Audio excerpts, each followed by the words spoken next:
Welcome back to the Citizen Channel. I'm going to have the match report on Sporting 0-0, zilch, nothing. Manchester City 5. Yes, Champions League round of 16. First leg. It's only half time, guys. So you never know. We can't say we're through yet, can we? Probably can, but you never know. I mean, obviously, I did say obviously Sporting would be aiming to keep this down to less than the last time they got in the last 16, which is a 12-1 aggregate loss against Bayern Munich, of course, and that was a 5-0 away win. So let's see. Let's see what happens. We'll have a chat about Sporting later before we go. Yeah, 8 p.m. kickoff, 15th of February 2022. At the Estadio Jose Alvalade or something like that. Someone said it's Alvalades, but I don't know, guys. You don't be in pronunciation. At their place anyway, at their gaff anyway, at their ground. Yeah, the City lineup, guys, please. Yeah, I got 11.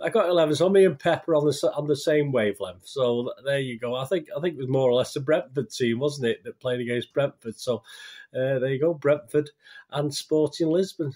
Probably on a level playing field. Well, perhaps not. Edison, Stones, Diaz, Laporte, Cancelo, Rodri, KDB, Bernardo, Foden. I think it was his 150th starting game, I think, or game, whether that includes substitute appearances, I'm not too sure.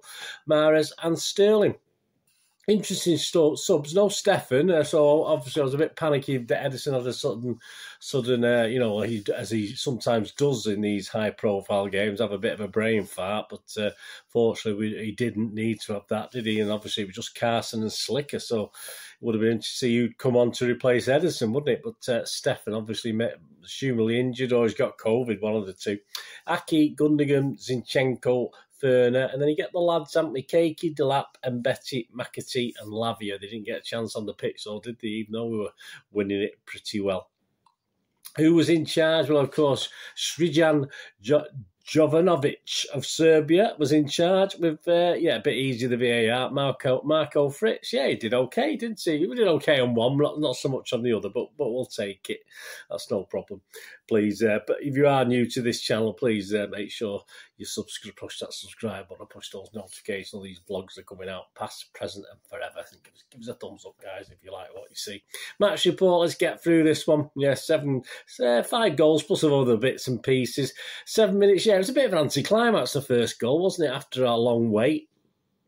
But it wasn't. KDB plays on, of course, after the Foden shot is saved, and I thought it was offside. I was trying to figure out why he was onside, but obviously the keeper had palmed it out to KDB, hadn't he?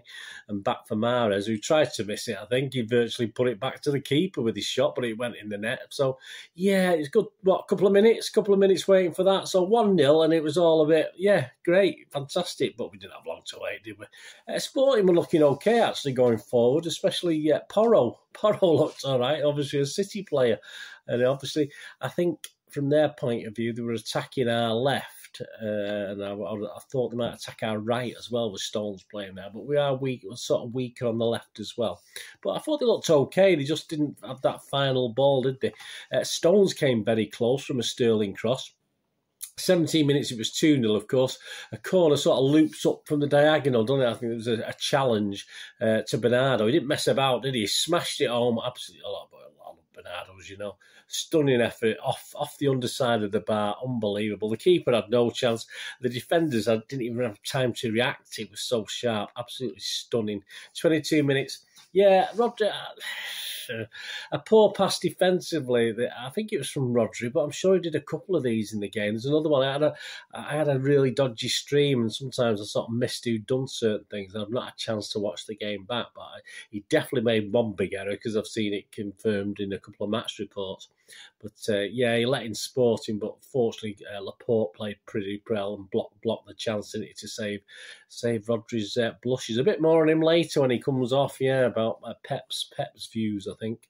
32 minutes, it was 3-0, yeah, Mahrez teases, doesn't he, on the edge of the box. Sporting had plenty of defenders back, but his eventual cross sort of missed out one defender, and obviously Foden nipped in, and as the goalkeeper came, he sort of waited for the goalkeeper to sort of commit himself and just neatly side-footed it past him. Fantastic goal by Foden. Good striker's goal. 44 minutes, yeah, Cancelo. It was 4-0. Cancelo had not the greatest half, played a great ball, didn't he, through for Sterling. He was perfectly timed run. He got to that little byline and cut it back, which we like to see. You know, well, not too much hesitation anyway. And Bernardo, obviously, the shot took a wicked deflection past the keeper. It was on target, so he does keep the goal, obviously. But well, I don't think it would have gone in otherwise. But yeah, it's 4-0 on 44 minutes. 4-0, of course, at half time. That'll do, won't it, guys? 50 minutes. Yeah, I thought Bernardo had his hat trick. He would have deserved that, wouldn't he? But he was just offside. I think his shoulder was offside, wasn't it? Which he can score with, so there you go. But if he scores with his head, it should be his head, shouldn't it? It should be his head that's judged whether his head is offside, or if he kicks it in, it should be his foot. So offside should be based on what part of the body you put the ball in the net with, not what part of the body you can score with, in my opinion. And I think if it had been his head, he would have been all right. It would have been onside, but hey, there you go. Denied his hat-trick anyway. But we did go 5-0, wasn't Bernardo, though, was it? Sterling had just sort of been too small, hadn't he? He was just too short. I think a cross had been fired in just about a minute or two before. And then another great effort. He picked it up on the left-hand side. Very similar to the Norwich effort, I thought. But obviously this time he put it right in the top corner. Obviously against Norwich, it was a bit lower down, but fantastic. We've seen him do those goals. Absolutely brilliant from Sterling.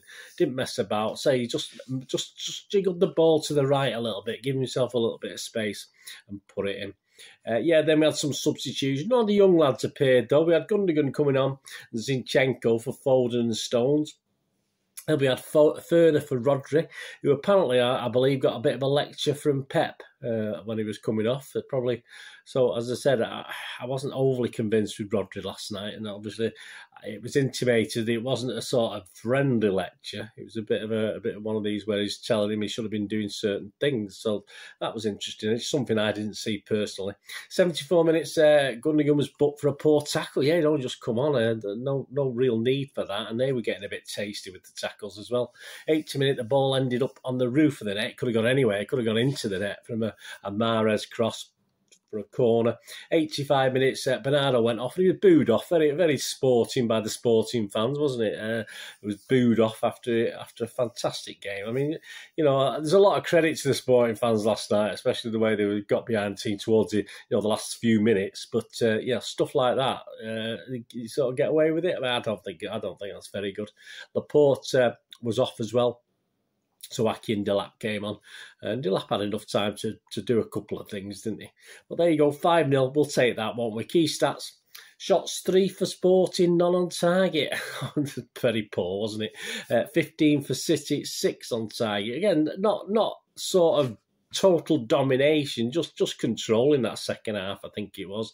That's all we had to do. We had 64% possession. I think Sporting had the majority of the possession at one stage in the first half, certainly about halfway through. Pass completion, 80% for Sporting, but a magnificent 93% for City.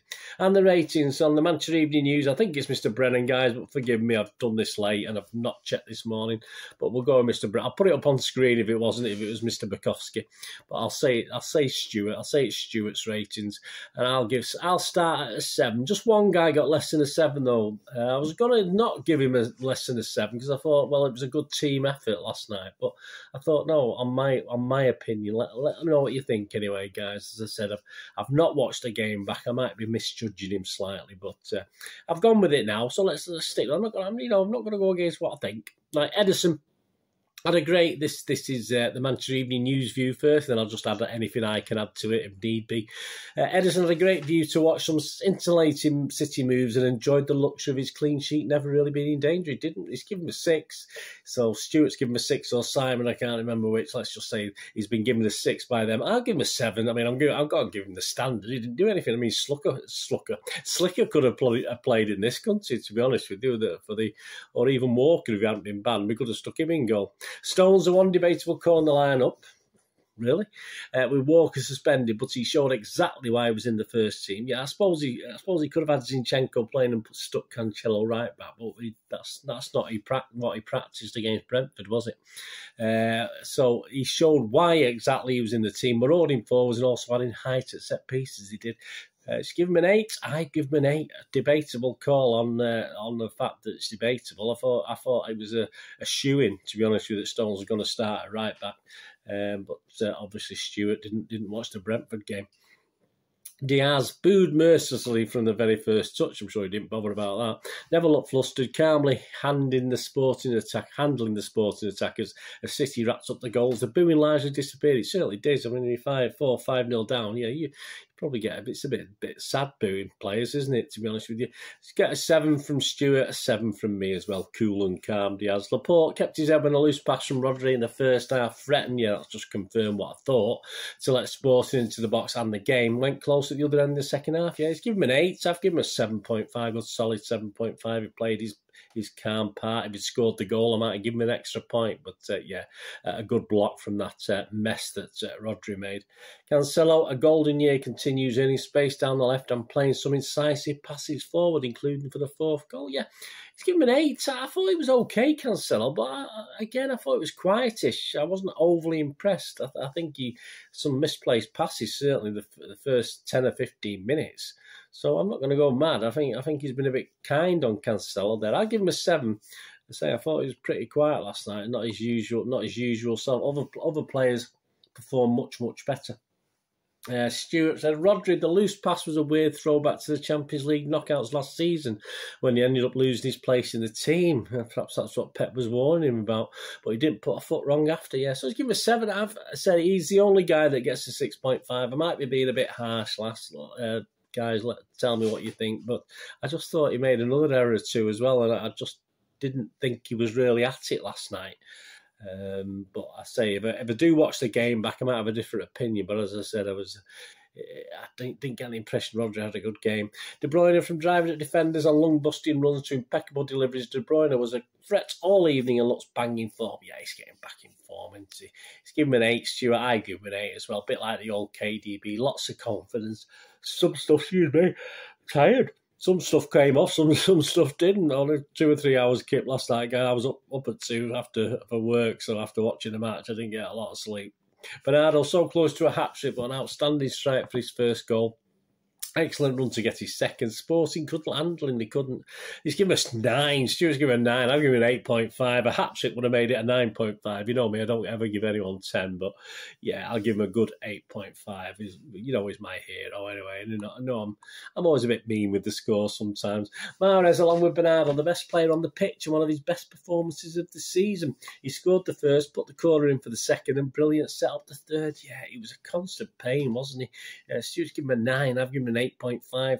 Can't disagree. It was, a constant thorn in the side for Sporting all night. They struggled to cope. Sterling continued his excellent form and scored a belter of a goal for City's 5th, sending it soaring into the far corner from outside the box. He did soaring. 8 is giving. I give him an 8.5. I thought it was excellent. A total, like Mahrez, a constant worry for Sporting, and what a goal. Yeah, I give him 8.5, as jointly with Mahrez. Foden, another tidy performance in the centre-forward role, capped with a goal that he nipped to score inside the 6-yard box. It's given a 7, that's a bit mean. I'll give him a 7.5. Again, asked to play a role he doesn't like, and he scored a goal. That's all good, isn't it? And the substitutes, I don't really mark substitutes unless they've been on for about a half. So Gundogan for Foden on 61. Came on when the game was already won, says Stuart, but was booked to Sporting rallied. Yeah, so give him a 6. Bit mean, but yeah, I do it. Say there's no need for the foul. He got involved a little bit, didn't he? Zinchenko for Stones, immediately settled into spot on the left, working with Sterling. He's given a 6 again. Fernandinho for Rodri, too late to mark. Aki for Laporte, too late for mark. And Delap for Bernardo, too late to mark. And man of the match, well, yeah, I have gone. Yes, I'll go for Mahrez. It was a toss of a coin. There's probably 2 or 3, certainly 2. There might have been 3 or 4 getting into the. Certainly Bernardo and KDB were close for me as well, but I'm going to go for Riyad Mahrez for my City man of the match, just ahead of Raheem, who got one last week, so he can't be greedy, so that's not right. Yeah, Sporting going forward. I mean, yeah, it's got to be bye-bye to the Champions League, hasn't it? It's certainly going to be a tough task a tough task, an impossible task, surely, to do that. Obviously, they've won the League Cup in Portugal. They won the League Cup. That's great. They're in the semi-final of the Big Cup, which is like their equivalent of the FA Cup. And, of course, they sit 6 points behind Porto with about 13, 14 games left. So it's not impossible, but in this Portuguese league, they don't have much competition. So 6 points probably is going to be too much. But they'll give it a go. They'll still give it a go. They weren't bad in parts, but it just shows the gulf, I think, between the Portuguese league and the English Premier League, to be honest with you. What we saw last night defensively, they were pretty poor. But again, City were very, very good. And they did have options. You know, again, a couple of things might have gone their way. They're just a bad final ball or a bad cross, stuff like that. But obviously when they come to ours, anything less than a 7-1 will be a bonus, won't it, based on that Bayern Munich thing I talked about back in 2008-9, I think it was, season. So anything will be a bonus on that. So and I honestly don't think you see City will hit 7 at home against them. We might hit 3 or 4, but I don't think they'll go mad. The game's over. The game's won. It'll just be control, won't it? Just be control and efficiency. That's all that'll matter in that one. But interesting. Still interesting. Still plenty for Sporting to play for away from the Champions League. So I'm sure they'll enjoy that. City, well, we'll just carry on, won't we? Some great finishing. That's what made the difference. Some great finishing. We didn't say 15 chances isn't a lot for City, and to score 5 goals is an excellent return on that, to be honest with you. Solid performance, admittedly weak opposition. We did have our moments, and they're mainly caused by ourselves. As I said, some poor passing, at least one from Rodri. I might be unkind in saying I saw 2, but there was at least another couple of very weak passes or bad decisions made. Perhaps 3 or 4 bad decisions in that first half, especially, even though we were dominant, of course. So, not perfect by any means, but a great team effort. And instead of getting 2 or 3 players stepping up, we probably had 5, 6, 7 players stepping up really well last night, and the others, no one really let us down. Rodri, but I mean, I can't say that. As I said, I might be a bit unfair. Might be being a bit unfair with him. Let me know what you think, guys. Let me know your scores as well, your ratings. But there's still 40. There's still a half left, isn't it? It's only half done. But as I said, will he risk 2 or 3 kids in the next one? Well, it's a couple of weeks away. There might be a little bit of water on the bridge and injuries, etc. People like Jesus might be back for that, and Grealish would probably be back for that as well. So would he let 2 or 3 kids play? Why not Palmer? Palmer's fit enough, but stick Palmer in. But that's probably the only thing he'll do, but we'll talk about that when we get nearer the time. And that's it, guys. Let me know what you think. And just before we go, just a couple of things. There's if you're watching this before the Tottenham game, obviously we did have the 40-minute applause for to celebrate the life of Darren Blair, of course, who passed away very recently against Norwich. And obviously they want to do it for the Spurs game as well. So I just thought I'd mention that. I'll mention it in the preview show as well for the Spurs game and the odd show as well. So obviously the 40-minute applause for Darren Blair. So pass the word, guys. And I know it's on Twitter and everywhere, but if you few that watch this one can pass it on, that'll be even more people doing it. And please join me as we look forward to the Spurs. The History Boy feature's already out there, going back to 1992. Yes, Mr. Gary Lineker was playing from them. Yeah, and City were outside chance of the title in 1992. Hey, who says we have no history? So join me for that, the History Boys, and of course join me for the preview show and the odds show. And let's have another win this week. Not quite. I had 2 bets. One came in, one didn't. So, but still more money for the old pot. So join me for the odds show and join me for the Spurs preview show. Thanks for watching, guys. Everybody, rest of the day. Have a great one. Look after yourselves. Look after your friends. Look after your families. More important, let's all look after each other. So we're here again on the Citizen channel. I only ask one thing, don't I? Please stay safe, Blues. Come on, City. Thanks for watching. Bye for now.